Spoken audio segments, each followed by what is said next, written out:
La CNPS et sa nouvelle application mobile du régime social des travailleurs indépendants, NCA Banque Côte d'Ivoire, le vrai visage de la banque, et Leadway V vous offre RTI Money.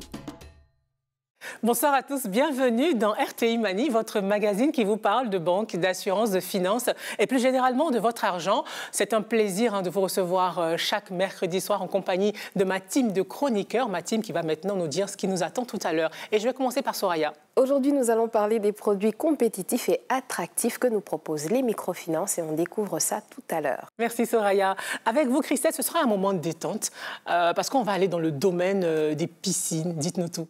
Oui, Justine, la piscine, très prisée en période de forte chaleur, piscine classique, piscine miroir, piscine à jet d'eau, le choix est énorme. Mais combien coûte une piscine? C'est pour tout à l'heure. Merci Christelle et Landry, le monsieur chiffre de cette émission qui a décidé ce soir de nous parler du taux de couverture en eau potable pour la Côte d'Ivoire. Effectivement, Justine, le taux de couverture en eau potable de la Côte d'Ivoire qui s'est établi à 84% en fin 2021 et je vous donne tous les détails dans quelques instants. Et ce n'est pas tout. RTI Money, c'est aussi le Money Time, notre rubrique qui décrypte pour vous les notions de la banque, de l'assurance, de la finance. Ce soir, on vous explique tout ce qu'il y a à savoir sur l'assurance multirisque. Et puis en fin d'émission, je recevrai pour vous Abou Bamba, président du comité d'organisation de la COP 15 d'Abidjan, avec qui on parlera des challenges, des enjeux de la dégradation de nos sols cultivables. Mais avant, voici Éco-Chiffres.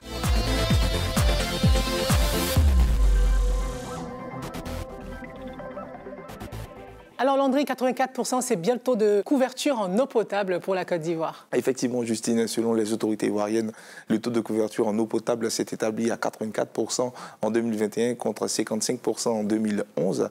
Un taux qui est en forte progression et les autorités ivoiriennes entendent même l'améliorer pour atteindre les 100% d'ici 2030. Alors, 84% en 2021 contre 55% en 2011. Comment on explique cette évolution-là ? Alors Justine, on pourrait expliquer par des forts investissements qui ont été effectués dans le domaine hydraulique en plus d'une décennie. C'est plus de 600 milliards d'investissements. À côté de cela, il y a eu le programme Eau pour tous qui a mobilisé plus de 1000 milliards de francs CFA qui permet le branchement de 1,5 million de familles, des ménages qui ont la possibilité de pouvoir bénéficier de compteurs d'eau à 10 000 francs CFA au lieu de 167 000 francs CFA. Il faut noter qu'à l'intérieur du pays, il y a eu la mise en service de 40 unités de production dans 31 localités du pays. Autant d'éléments qui pourraient permettre d'expliquer cette progression au niveau du taux de couverture. Et en attendant les dernières données, il faut savoir que la production nationale de la Côte d'Ivoire dépasse les 263 000 mètres cubes. Et pour atteindre cet objectif-là en 2030 de 100%, quelles sont les mesures qui sont prises ? Alors, deux mesures ont été sélectionnées. Parmi elles, je voulais citer Vision 2030, un projet qui va permettre de mobiliser plus de 5 000 milliards de francs CFA. Les 10% de ce montant seront attribués à la rénovation des infrastructures hydrauliques de la Côte d'Ivoire. Et puis, la majorité va permettre de pouvoir construire 25 000 km de réseau d'eau potable pour la Côte d'Ivoire, de construire des réservoirs, de construire des unités de production. Et puis, à côté de cela, il faut noter qu'il y a eu un investissement de plus de 337 milliards de francs CFA pour 21 projets sur toute l'étendue du territoire. Donc, rendez-vous, on espère, à l'horizon 2030 pour voir la Côte d'Ivoire être couverte à 100%. Merci Landry pour cette donnée chiffrée sur le taux de couverture en Côte d'Ivoire. Et d'ailleurs, on reste dans l'univers hydraulique avec le 24 heures avec.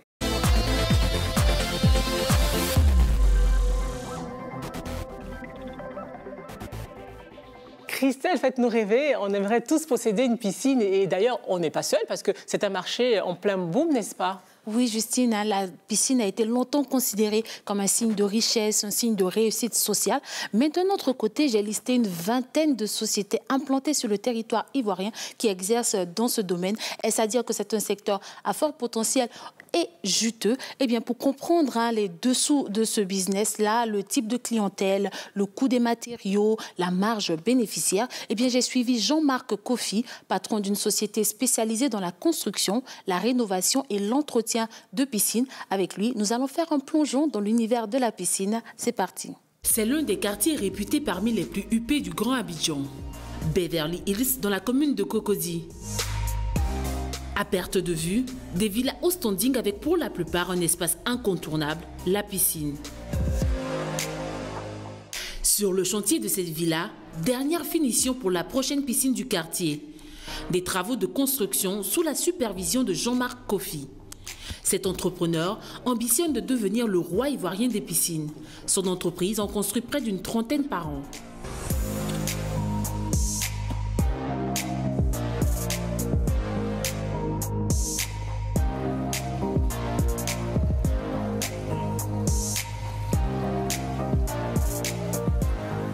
Il y a 10 ans, il est devenu un des pionniers de ce business en faisant le grand plongeon dans la construction et l'entretien des piscines en béton armé. Des piscines de tout type, parfois de très gros budgets comme celle de ce chantier. Un bassin à débordement avec jacuzzi incorporé.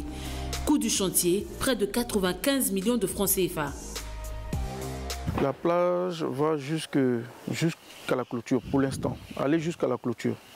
Et on verra par rapport à l'implantation du pool house on pourra voir. Pionnier ivoirien dans le milieu, Jean-Marc doit s'adapter au quotidien à un marché en plein boom, devenu hyper concurrentiel. On a en face de grosses entreprises, voilà, comme concurrents. Il y a les clients qui deviennent de plus en plus exigeants quand les moyens sont là. Et donc du coup, nous, on fait toutes les propositions possibles afin de s'imposer.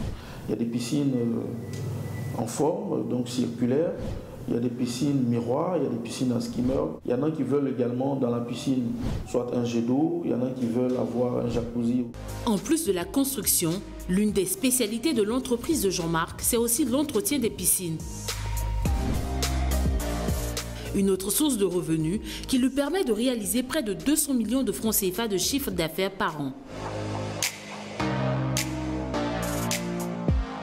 Ce jour-là, Jean-Marc retrouve son équipe pour l'entretien de 2 piscines dans cette résidence meublée. Vous avez testé l'eau? Bon, il va procéder à l'analyse de l'eau, mais pour l'heure, il est entré pour quelques vérifications. Cette piscine a coûté près de 25 millions de francs CFA à son propriétaire. L'équipe de Jean-Marc procède à son nettoyage 2 fois par semaine.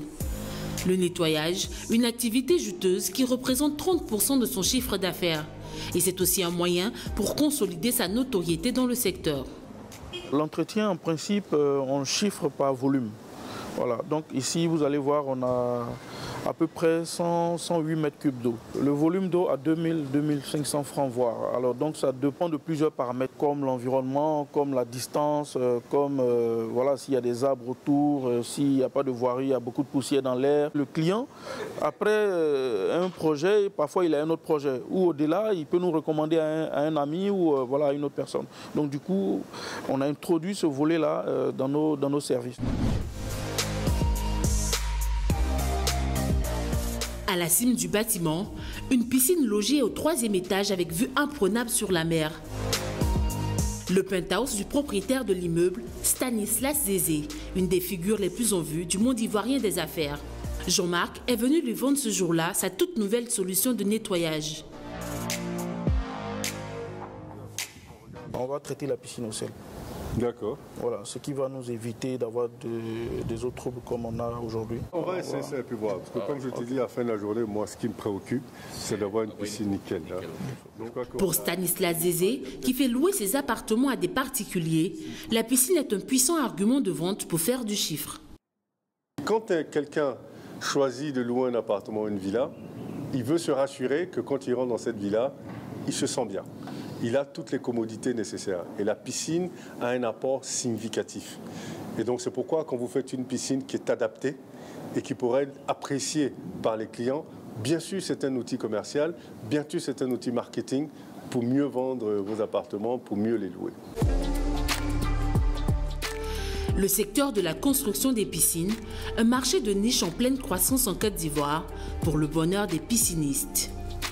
Christelle, comme Jean-Marc, est-ce qu'il y a d'autres entrepreneurs locaux comme ça qui se lancent dans ce business-là pour rivaliser un peu avec les mastodontes du secteur? Oui, dans cette liste d'une vingtaine d'entreprises, plus de la moitié sont des acteurs locaux. Et j'ai décidé de mettre en lumière 2 sociétés. La toute première est en exercice depuis l'année 2000, soit 22 ans. Elle est spécialisée dans les piscines classiques, mais aussi l'entretien de la piscine. Avec elle, je vous parle aussi de cette autre entreprise qui, elle, en plus des piscines, est spécialisée aussi dans la construction de jacuzzi et la vente de produits et matériels d'entretien de piscine. Vous avez parlé tout à l'heure des mastodontes. Le leader mondial de la piscine est installé ici en Côte d'Ivoire, à ses bureaux plus précisément à Abidjan. Cette entreprise-là, en plus des piscines, vous propose aussi des jets d'eau, des fontaines, des murs d'eau, etc. Avant de terminer, Justine, j'ai une toute petite question pour vous. Est-ce que vous savez où se situe la piscine la plus chère au monde?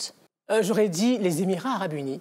Non, désolée, la piscine la plus chère au monde se situe aux États-Unis, plus précisément en Floride, dans un resort. Elle s'étend sur 8 hectares avec plus de 2,5 millions de litres d'eau. Cette piscine est estimée à 1178 milliards de francs CFA. Vous avez bien entendu. Ça donne le tournis.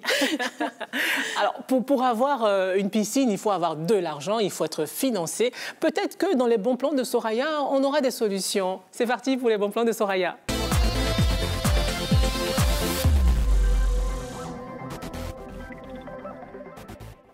Soraya, dites-nous, est-ce qu'on peut financer sa piscine avec l'aide des microfinances?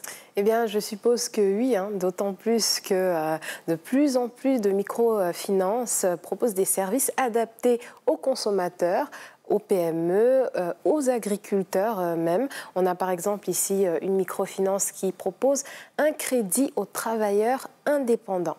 Alors, plus spécifiquement, il s'agit des travailleurs indépendants qui ont un revenu agricole, c'est-à-dire qui ont une plantation, ou alors qui ont un revenu généré à partir de leurs biens immobilier. Alors, ce crédit peut aller jusqu'à 30 millions de francs CFA. Il est remboursable en 18 mois avec un taux d'intérêt annuel de 18%. Et pour bénéficier de ce crédit, les travailleurs indépendants doivent présenter un bilan financier très positif et ils doivent surtout domicilier leur compte chez l'établissement prêteur. Et il y a des microfinances qui proposent d'accompagner les agriculteurs.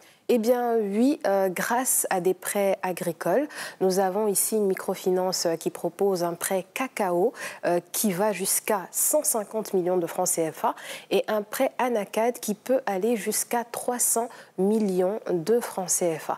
Alors, pour avoir accès à ces crédits, il faut être un agriculteur dans une coopérative ou dans un groupement agréés.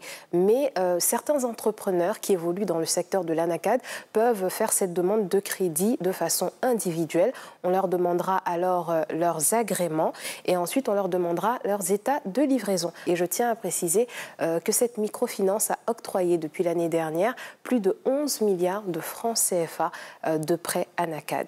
Et enfin, nous avons une microfinance qui propose une rémunération jusqu'à 6,5% dès l'ouverture du compte épargne. Alors c'est vraiment avantageux et intéressant. Merci Soraya, merci Landry, merci Christelle. C'est la fin de la première partie de cette émission. RTI Mani revient tout de suite après la page pub. Durant les 40 années où j'ai travaillé en tant que planteur, je rêvais d'une retraite paisible avec ma famille. Aujourd'hui, je suis épanoui. La CNPS me fait bénéficier d'une pension de retraite à vie. À vie? Mais c'est super, papy.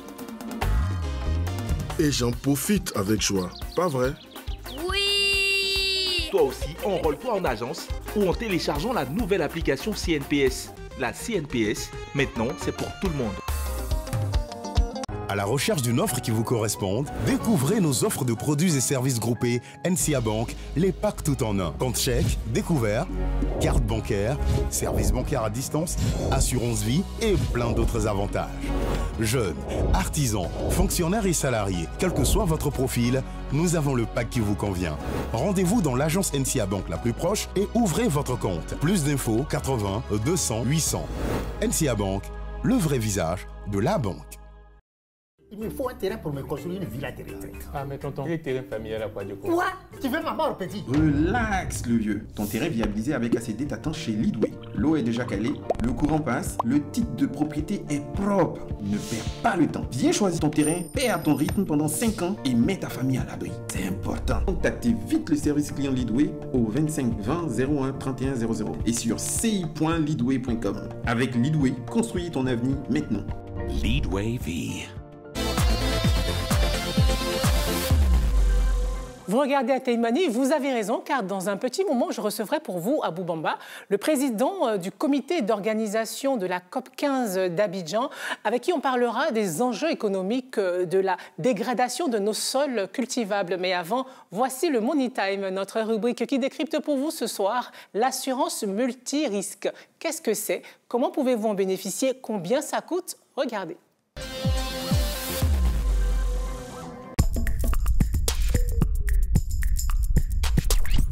Généralement, dans le domaine des assurances, un contrat d'assurance couvre un risque en particulier comme par exemple la santé, l'incendie, le décès et des dizaines d'autres risques. Mais il existe un type de police qui permet de couvrir plusieurs risques à la fois. Il s'agit de l'assurance multirisque.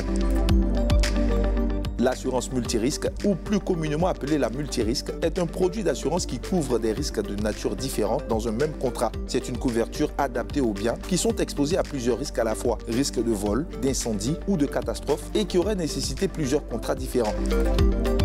L'assurance multirisque fonctionne sur le même principe que les assurances ordinaires, c'est-à-dire l'assuré paie des cotisations ponctuelles appelées primes et se fait indemniser en cas de sinistre. Les cotisations pour les contrats multirisques sont en général beaucoup plus élevées puisqu'ils prennent en compte une plus large palette de risques. Il n'y a pas de fourchette de prix. Le montant varie en fonction du niveau de protection, des garanties souscrites, de l'objet assuré et aussi de la compagnie d'assurance. On retrouve la multirisque essentiellement dans les secteurs de l'automobile, de l'habitation et dans l'assurance des entreprises. La multirisque permet de couvrir les risques liés à un seul et même bien, alors qu'il est par exemple impossible de grouper une assurance auto et une assurance habitation. Avec l'assurance de responsabilité civile automobile, qui est une assurance obligatoire pour tous les véhicules en Côte d'Ivoire, la compagnie d'assurance répare uniquement les dégâts matériels et corporels causés par la voiture d'un assuré à un tiers. Elle ne prend pas en compte les dégâts subis par l'assuré lui-même. A contrario, avec une multirisque automobile, l'assuré a droit à une protection personnelle complète, incluant souvent aussi des risques d'explosion, de vol et d'autres dégâts matériels. C'est aussi le cas pour l'assurance habitation. Un assuré peut décider de prémunir sa maison contre les risques d'incendie en souscrivant à une assurance incendie. Lorsqu'il fera face à un vol, par exemple, il ne sera pas pris en charge par la compagnie d'assurance. Dans la couverture multirisque habitation, la prise en charge est plus large, avec des options tempête, dégâts des eaux, dommages électriques, etc. Dans le cas des entreprises, on parle de l'assurance dénommée multirisque professionnelle. Elle sert à assurer à la fois les bâtiments, le matériel, les marchandises et matières premières et parfois même le personnel. L'assurance multirisque est une sorte de package avec un prix global, ce qui est assez avantageux pour les assurés. Aussi, selon une étude britannique réalisée en 2021 par l'université d'Oxford, ce type d'assurance permettrait de réduire de 50% les risques non assurés et augmenterait la confiance des assurés dans l'assurance contre les dommages parce qu'ils auraient droit à une protection plus optimale.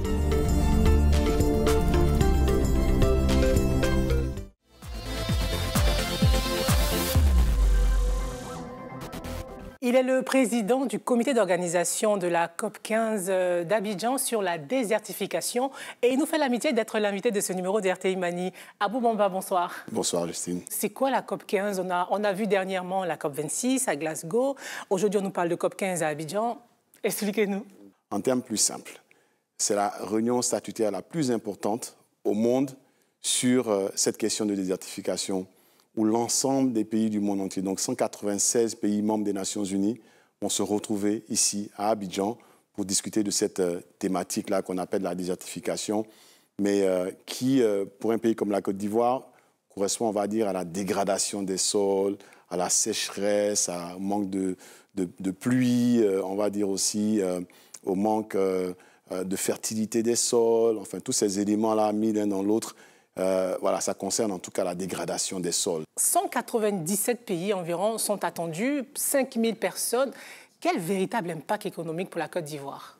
Écoutez, les impacts économiques et financiers pour la Côte d'Ivoire se situent à plusieurs niveaux.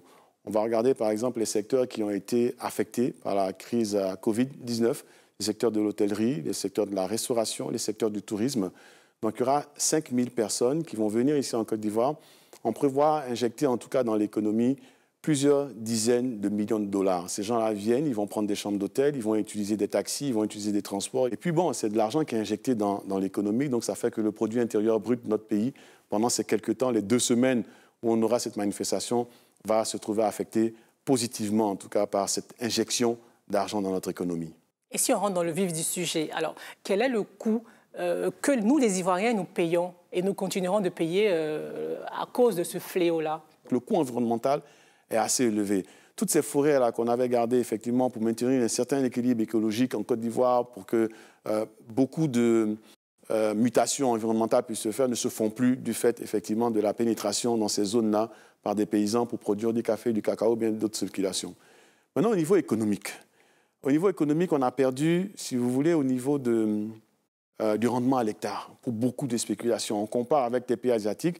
Là où nous produisons, par exemple, 1 tonne de café ou de cacao à l'hectare, au Mexique ou en Malaisie ou dans d'autres pays, le rapport est souvent de 1 à 20. Donc pour nous, c'est un manque à gagner extraordinaire, c'est beaucoup d'argent de perdu. On va aller un peu plus loin, même en termes de création d'emplois. Toutes ces entreprises, tous ces agriculteurs qui employaient des gens dans des champs du fait de la bonne marge, du fait de la bonne productivité, aujourd'hui, leur production est en baisse. Ça fait qu'ils ont moins d'argent, ça fait qu'ils ont besoin de moins d'ouvriers. Donc en Côte d'Ivoire, vous savez, on dit que l'agriculture représente à peu près 25% du PIB, donc de notre richesse. Notre économie repose sur l'agriculture. Mais en fait, c'est beaucoup plus que ça, c'est 37%. Parce que quand vous prenez le secteur secondaire au niveau industriel, l'agriculture aussi joue un rôle particulièrement important. Le financement des banques, de l'assurance, tous ces secteurs-là ont un rôle effectivement dans le développement agricole de notre pays. Et au niveau des femmes aussi, ces femmes-là qui sont dans les champs tous les jours et qui produisent 75% de ce que nous mangeons ici à Abidjan, dans notre ville du pays, comment est-ce qu'on les tire vers le haut en termes de revenus? Ça, c'est important. Le SMIC agricole, aujourd'hui, en Côte d'Ivoire, à 30 000 francs CFA. Je ne sais pas si vous imaginez. C'est très peu pour une femme qui doit s'occuper de ses enfants, de son mari, de payer, si vous voulez, l'école, les soins de santé, etc.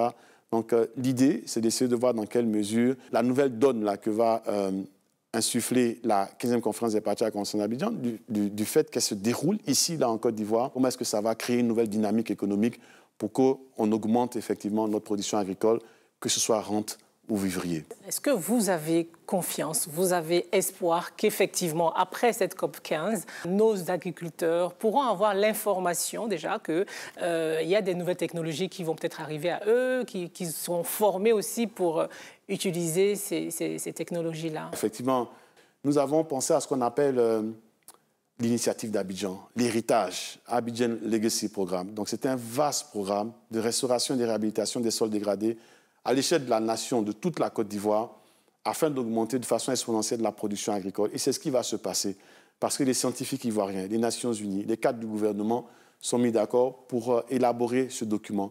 Ce document, c'est 1 milliard de dollars d'investissement. Ça veut dire à peu près 560 milliards de francs CFA. Qui paie? La Côte d'Ivoire paye cet argent, les bailleurs de fonds payent cet argent, le secteur privé paye aussi une grosse partie de cet argent. Donc, on a déjà fait un premier tour de table, si vous voulez, au niveau des bailleurs de fonds, et les premières réactions sont très favorables. L'idée aussi, c'est de réduire les disparités entre les régions ici en Côte d'Ivoire. C'est clair qu'une région comme le Boukani, qui souffre réellement de la perte de fertilité des sols, de la désertification, de la dégradation des sols, n'a pas le même niveau de pauvreté. À certaines régions, on flotte autour des 60-65%. Dans le sud Comoué, c'est autre chose. Parce que l'agriculture, c'est quoi? C'est le café, c'est le cacao, c'est le palmier à huile, c'est les bananes, c'est de l'ananas. Et c'est toutes des cultures qui s'exportent. Et on sent le niveau de richesse là-bas. Donc l'idée, dans le cadre du Abidjan Legacy Programme, c'est d'équilibrer. C'est de faire de telle sorte que les disparités régionales soient corrigées, plus ou moins équilibrées, on va dire, entre les régions du pays. Est-ce que vous pensez qu'il y a une solidarité internationale? Oui, cette solidarité est effective, elle est évidente, elle est présente, c'est une réalité. Je vais prendre l'exemple de l'organisation de la COP. En même temps que le gouvernement met des ressources, le gouvernement fait beaucoup d'efforts pour organiser la COP. Nous avons plusieurs bailleurs de fonds dans différents secteurs, en multilatéral et en bilatéral, qui nous viennent en aide. Et le financement de l'initiative d'Abidjan, comme on l'appelle, va venir autour de 75 à 80% de cette solidarité internationale en matière de financement, de la lutte contre la désertification. Et il faudrait qu'on retienne ici, peut-être le message que je veux passer, c'est que la COP15, ce n'est pas une réunion sur l'environnement, ce n'est pas une manifestation sur l'environnement, c'est surtout une conférence sur le développement durable. Comment on utilise nos matières premières pour créer de la richesse, comment on utilise nos matières premières pour améliorer les conditions de vie des Africains et des Ivoiriens. Donc cette solidarité-là existe, elle est présente et nous la ressentons tous les jours. Et les promesses seront tenues, vous le dites? Nous avons bon espoir que les promesses seront tenues en tout cas. Abou Bamba, merci d'avoir répondu aux questions d'RTI Mani. C'est moi qui vous remercie. Et voilà, cette émission s'achève. Merci de nous avoir suivis. Rendez-vous dans une semaine pour une nouvelle édition de votre magazine sur la banque, les assurances et les finances. Bonsoir.